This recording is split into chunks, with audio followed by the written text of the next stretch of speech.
Cold weather's back, and we're well below our average high temperatures. In fact, we've been under an extreme cold alert warning. When the weather gets this cold, we are most concerned about those who are staying outside without shelter. During an extreme cold alert, shelters remain open so individuals can get inside. Outreach workers work to urge those living outdoors to come into the shelters.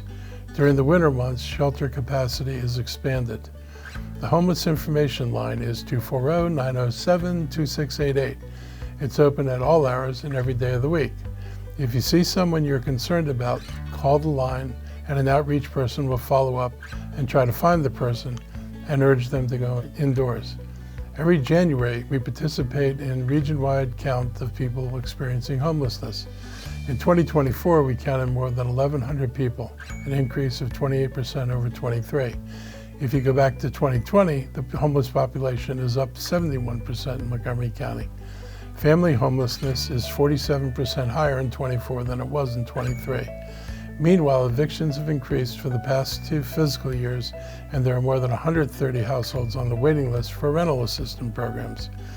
We recently requested $3.5 million in a supplemental appropriation from the County Council to keep up with the increased demand to rehouse families, provide rental assistance, and work to prevent evictions. Some of those funds would go to a program called SHARP, Short-Term Housing and Resolution Program, which provides up to 12 months of rental assistance and navigation services for families to get them into permanent housing immediately, rather than relying so heavily on motels for temporary housing. SHARP recognizes that it's much better for families in crisis to have a longer-term home rather than just a motel room. Remember, the extreme cold puts people in extreme danger if they don't come out of the cold. Sometimes they won't respond to our efforts to go inside. If you want to help, please remember to speak kindly to them and encourage them to take advantage of the things the county does that can help them.